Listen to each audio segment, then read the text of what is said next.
Hi! Today I'm making a power cord with a timer.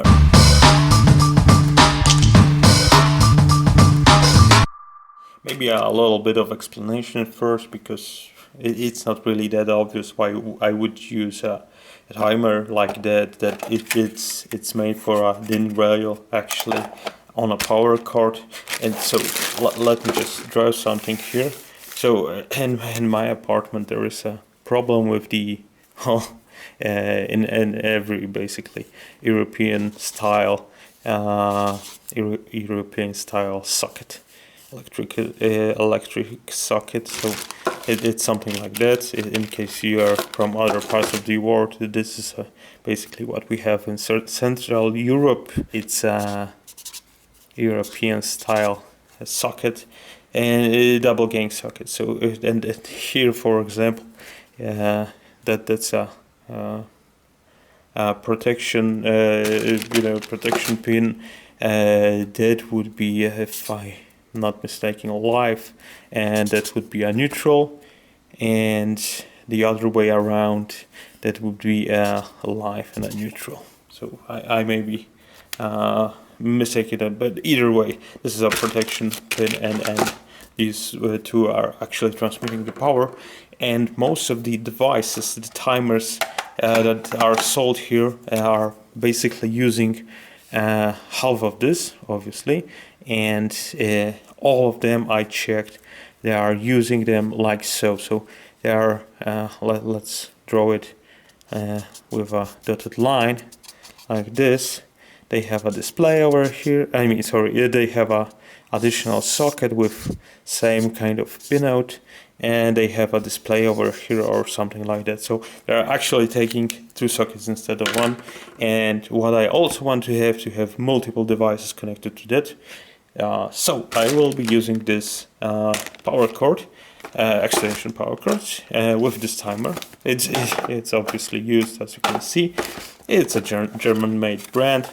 Let's firstly disassemble it quickly and take a quick look inside, because there should be a battery inside. Not sure what's the current state of the battery, so I should take a look at this first. So that's fairly easy. There are a few screws that I will use them later, and the pinout, let me show you something.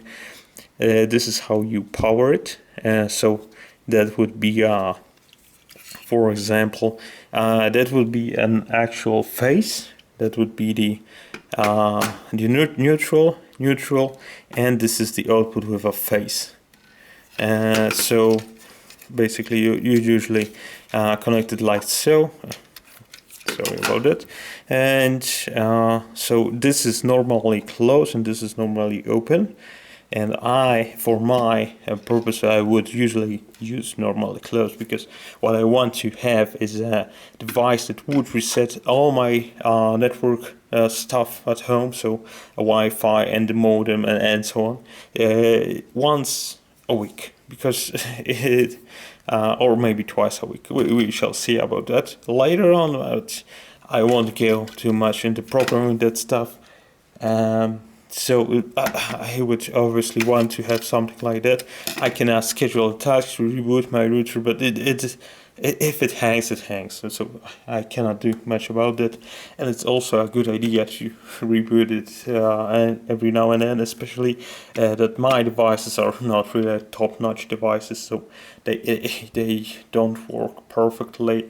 I already did all kinds of possible maintenance on them, and the effects are still not perfect. I would far more prefer to have some stuff at home to reboot itself every now and then, so it will work actually better. Let me take a look if I have a screwdriver for this, and I can start this assembly. Alright, so as you can see, it's socketed, and over here also. What I want to do now is take a quick peek inside, maybe, to check what's the current status of the battery in there, because I'm worried that there is a battery that will keep the program in case of power outage, so it will keep working even if there wouldn't be any power for some time. I noticed there are some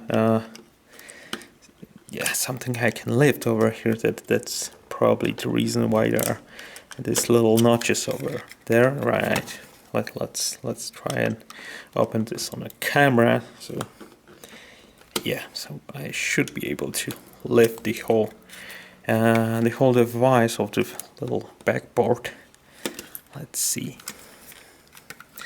That's the only one missing. So I should be able to push that through. Yeah, almost done. Alrighty.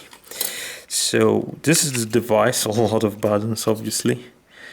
Let's see what do we have under that. I should be able also to lift it. Oh, alright. There are two connectors. Alrighty. This is the main relay, obviously. That's the capacitor that probably provides the capacitor dropper circuit, and here, if I'm not mistaken, is a full bridge rectifier. Here you have plus and minus over here. It's the battery is from Japan, and yeah, let me just measure it to check. Well, basically, if it's still alive. Well, oh, yeah, there is something there. Maybe I didn't make a proper connection. So that's very okay. 1.5 volts, so one cell. So hopefully this will work. These are the resistor for the capacitor dropper, presumably. As you can see, this is the main connection to the and this is the relay. Oh, let me just put this back here, and I guess I will put it back together. All right, so somehow I did start this. Not sure if that's good or not. Should be disabled, but alrighty. Let me just put it back together and I will start wiring the rest. Okay, so what I will do, I will put a face on this. So this will have a face connected and this will have an output. So device on the other side, so this whole extension socket basically won't have the face connected, will only have the neutral and the basically the ground, so that would be perfectly fine. Let me disassemble all of this and start connecting. Let me start with that. I will think about it later.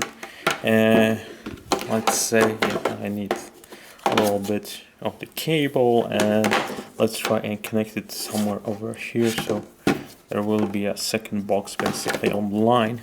So let me start with nibbling this cable. I want to just cut the outer insulation very gently because I don't want to cut the whole cable apart.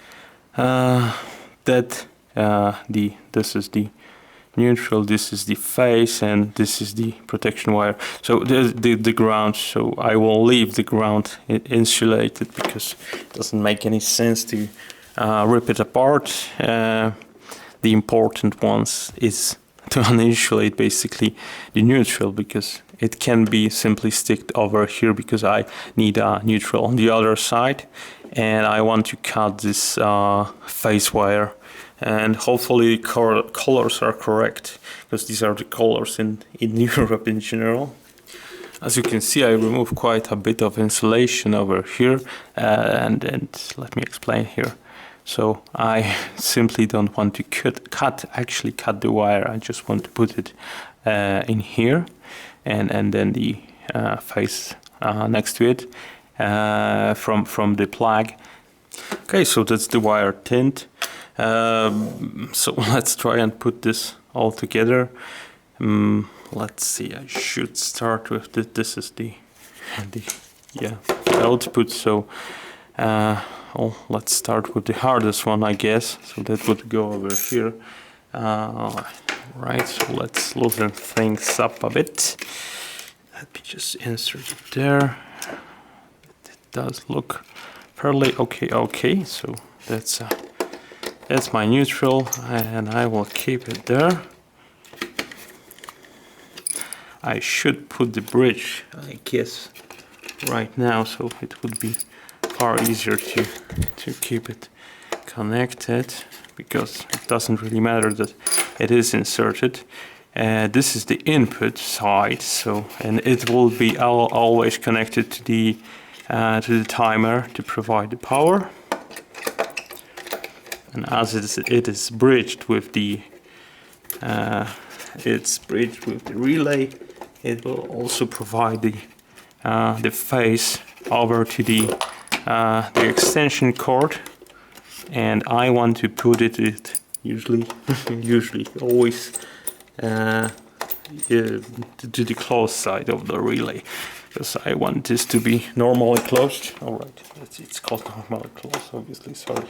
And I just make sure that everything is right and tight. And I guess I'm done. It is connected, and let's try this lamp. Yeah, it started. So this is normally closed, so let me just maybe. Alright, so this is the switch. Obviously you can program this all the way you want, but yeah, this is the mode. So yeah, alrighty, so it is powering on, and I can set everything how I want on this, and after that I will obviously close this, and here we don't have any exposed wiring, so that's really good. Maybe I will put a little small wooden plate over this, just to make sure that nothing touches the wires inside, and it's really safe. But well, guys, that's it. It's a success, I guess. So normal and closed contact works perfectly. Remove this lamp before it overheats. This yeah, this wire here. So that's it, guys. Thanks for watching. I hope you enjoyed, and this is how you wire an extension cord or a timer like that.